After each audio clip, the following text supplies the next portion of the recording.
3년 전 4월 판문점에서 이뤄진 남북 정상회담의 기억이 아직 생생하지만 현재 남북 관계는 교착 상태에서 벗어나지 못하고 있습니다. 3년 전의 봄날이 한반도에 다시 찾아올지, 앞으로 남북 관계 개선을 위한 어떤 모멘텀이 있을지 지성림 기자가 정리했습니다.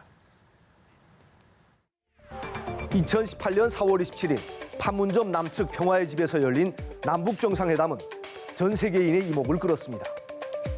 1953년 정전협정 체결 이후 북한 최고 지도자가 분단선을 넘어 한반도 남쪽 땅을 밟은 것은 처음이었습니다. 평화를 바라는 사람이라면 누구나 그날의 역사적인 장면을 잊지 못할 것입니다. 지금까지 정상회담 후 북측의 최고 지도자가 직접 세계의 언론 앞에 서서 공동 발표를 하는 것은 사상 처음인 것으로 압니다. 대담하고 용기 있는 결정을 내려준 김정은 위원장에게 박수를 보냅니다. 이토록 지척에 살고 있는 우리는 대결하여 싸워야 할 이민족이 아니라 단합하여 화목하게 살아야 할 한 핏줄을 이은 한 민족입니다. 지난 화요일은 판문점 선언 발표 3주년이었지만 정부 차원의 공식 기념 행사는 없이 민간이 주최한 행사만 열렸습니다. 판문점 선언 1주년이었던 2019년 4월에는 통일부와 지방자치단체가 주최한 평화 퍼포먼스 행사가 판문점에서 열렸습니다. 2주년인 지난해 4월에도 통일부와 국토교통부 주최로 강원도 고성 제진역에서 동해 북부선 추진 기념식이 개최됐습니다. 통일부는 올해 정부 차원의 기념 행사를 열지 않은 이유에 대해 코로나19 사태로 대규모 대면 행사 개최가 어려웠기 때문이라고 설명합니다. 하지만 올해 들어 북한이 대남 비난을 거듭 쏟아내고 탄도미사일을 발사하는 등 남북 관계가 여전히 교착 국면인 상황과 무관해 보이지 않습니다. 3년 전 남북 정상이 판문점에 심었던 평화의 씨앗은 그해 6월 싱가포르 북미 정상회담과 9월 평양 공동선언이라는 꽃을 피웠습니다. 북한은 북미 정상회담을 앞두고 함경북도 길쭉은 풍계리 핵실험장을 폭파해 폐기하면서 비핵화를 향한 첫걸음을 내딛기도 했습니다. 8월 말에는 금강산에서 남북 이산가족 상봉 행사도 열렸습니다. 그야말로 2018년의 한반도에는 봄날만 있었습니다.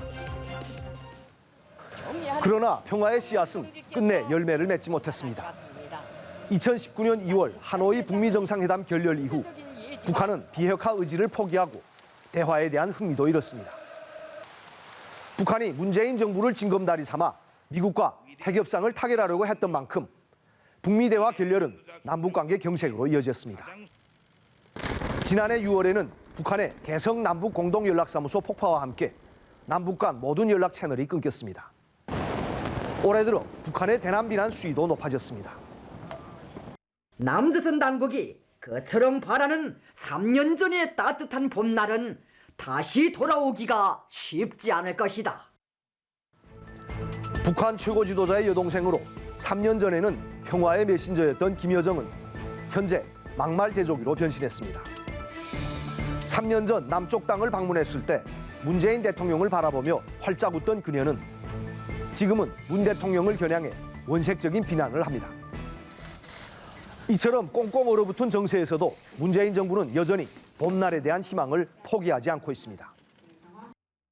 거친 수사와 비난을 하면서도 나름대로 일정하게 그 수위를 조절하는 것은 대화의 가능성을 탐색하기 위함으로 판단됩니다. 특히 문 대통령은 판문점 선언 3주년을 맞아 남북 대화 재개 의지를 밝혔습니다.